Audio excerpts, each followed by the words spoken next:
Com muita frequência, nós ouvimos dizer que estamos atravessando uma crise de valores e que essa crise ela é provocada pelo consumo excessivo. E é justamente para descobrir se nós estamos mesmo atravessando uma crise de valores e se o consumo desenfreado é aquilo que causa a morte ou então enfraquecimento de alguns valores, é que nós trouxemos ao Câmara a entrevista de hoje, Wagner Pedroso. Ele é mestre em filosofia clínica.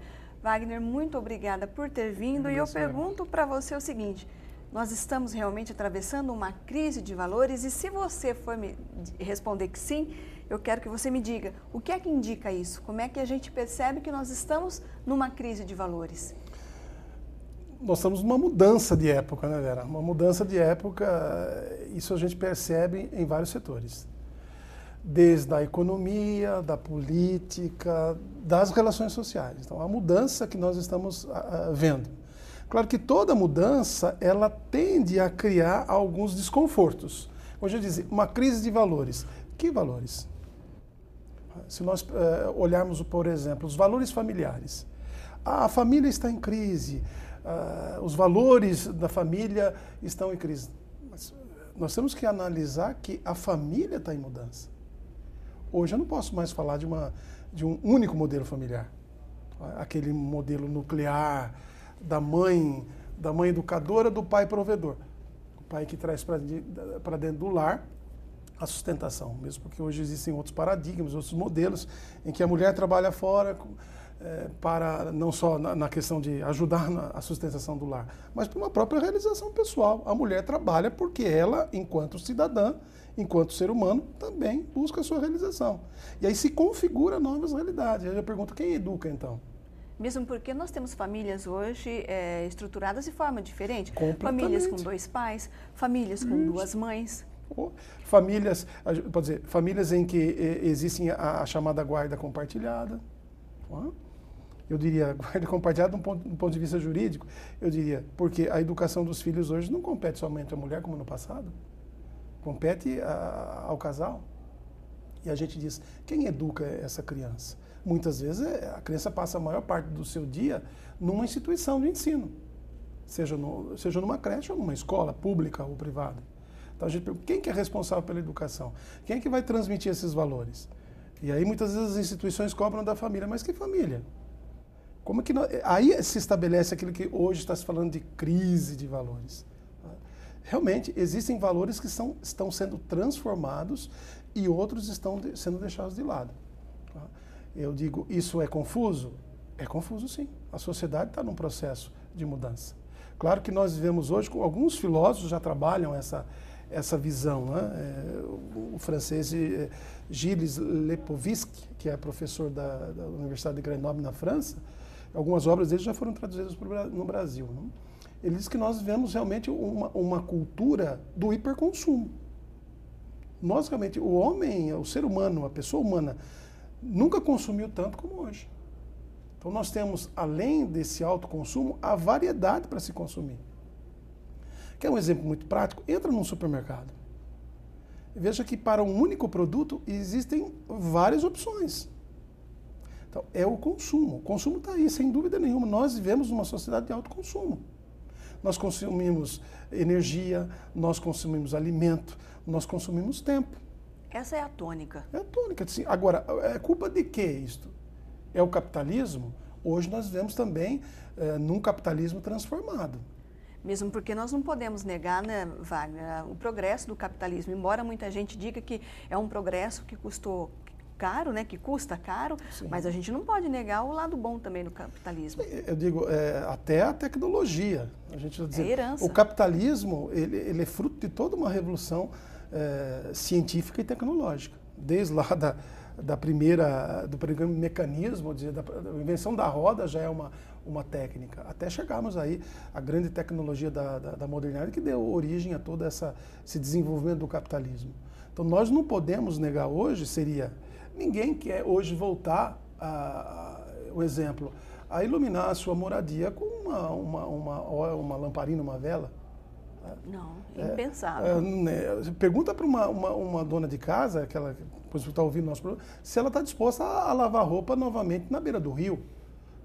Então a gente tem uma máquina de lavar hoje que tem um chip que faz todo o trabalho, não precisa. Tá?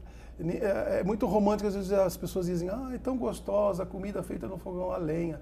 É sim, muito maravilhoso, mas quem está disposto a encostar num fogão a lenha e cozinhar todo dia? Hoje com micro-ondas, com comidas, é toda uma discussão que envolve isso. Mas de uma maneira mais simples, para sair um pouco do senso comum, desse romantismo que muitas vezes perpassa a sociedade hoje, como se a tecnologia fosse a grande vilã. Não, o problema são as pessoas humanas. São as buscas que as pessoas estabelecem no seu dia a dia que vão criando crises.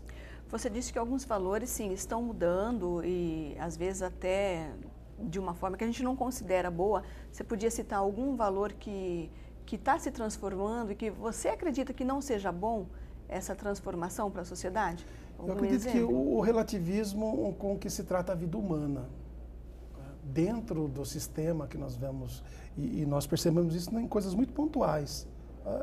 O desrespeito à vida humana na questão no mundo do trabalho, o desrespeito à vida humana na violência, como nós temos visto a intolerância das pessoas, seja no farol, seja no desrespeito com o outro, a impaciência, a violência em relação às minorias. Hoje nós temos uma intolerância tão grande. E isto porque nós vemos numa época de comunicação real. Esse enfraquecimento do respeito à dignidade humana, a que você atribui isso então? Porque esse é um valor que então está mudando, não é bom, né? É um resultado que ninguém quer, mas está mudando. Então, a que você atribui isso? É um dos elementos que eu vejo como filósofo da sociedade hoje, a questão do individualismo. Há uma busca... Deixa eu te apertar mais um pouco. Então, por que é que nós estamos ficando tão individualistas? Esta é uma questão séria. Por que as pessoas estão se tornando cada vez mais individualistas? Existem vários elementos. Um deles, claro, que numa sociedade que cada vez mais cresce, a urbanização. Nós vamos em grandes cidades e também isso depois vai decorrer nos pequenos agrupamentos urbanos. Mas as pessoas vão se fechando. Por medo da violência, por medo das contestações que ela pode encontrar no seu dia a dia. Então ela vai se fechando no seu mundo. Veja como nós temos hoje tantos internautas. Não estou dizendo que a internet seja um mal, ela não é.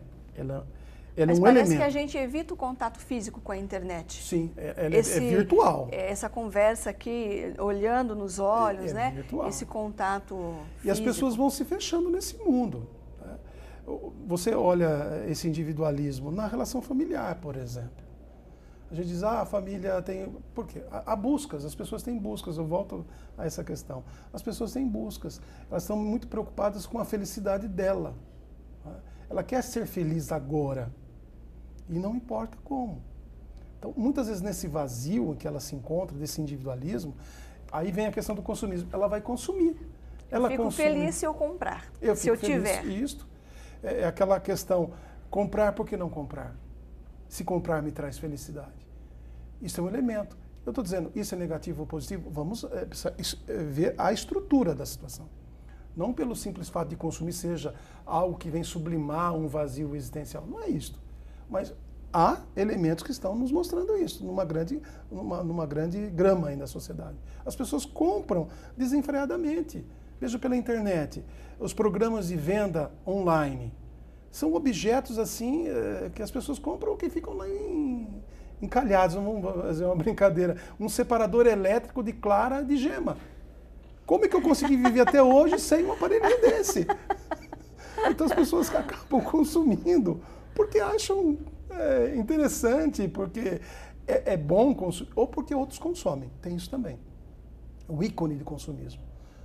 Que quebra barreiras também, sociais e de classe, como nós vimos numa análise marxista, as classes bem definidas. Nessa sociedade hipercapitalista, nessa sociedade do hiperconsumo, as barreiras estão se diluindo. Porque não é aquele que tem um poder aquisitivo alto, eu diria altíssimo, ele não tem mais vergonha nenhuma de consumir uma marca, um ícone. Mas aquele também da classe média ou da classe mais pobre, ele consome. Claro que muitas vezes não esta marca, mas ele consome um similar. Um clone, eu diria. Entendi. O Nietzsche falava que o que move o homem é a satisfação. Ele está insatisfeito, eu preciso comer no momento, né, comer para me satisfazer, ou para ter prazer, ele usava prazer e satisfação como sinônimo. Então eu preciso comer, eu vou buscar esse alimento. Eu preciso vestir, eu vou buscar essa roupa. Eu preciso de alguém, eu vou buscar esse alguém. Sim. Eu preciso de um carro, sei lá, eu preciso de uma escola particular, eu preciso de uma casa, eu vou buscar isso.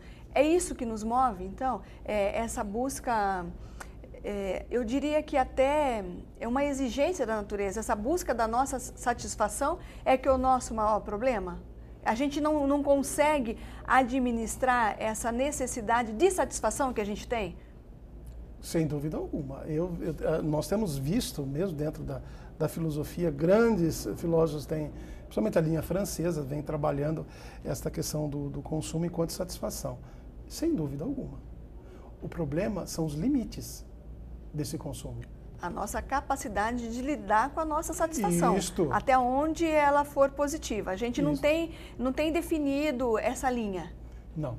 O indivíduo, ele na sociedade, eu diria, nessa sociedade, que alguns dizem pós-moderna, outros dizem uma sociedade hipercapitalista. Bom, os conceitos são vários, mas a realidade é uma. Nós vemos hoje uma sociedade em que o indivíduo é o centro. A subjetividade é o centro. Muitas pessoas são movimentadas pelo emocional. Veja, um dos grandes sucessos editoriais no Brasil, um dos títulos é 50 Tons de Cinza, que tem vendido assim de maneira avassaladora na questão editorial, que trabalha com essa questão emocional. O emocional dentro da questão erótica.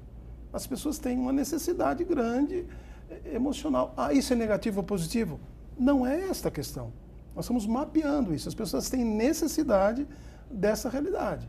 Agora, os desdobramentos disto é que nós precisamos ver depois. Mas temos que respeitar isso, essa constatação. Sim. De que essa é uma necessidade. Por que vende? Por que tem um sucesso editorial? Porque há pessoas consumindo, lendo essa literatura de uma maneira até que tem uma influência nos índices de venda. Quer dizer, se não é uma coisa interessante, por que comprar?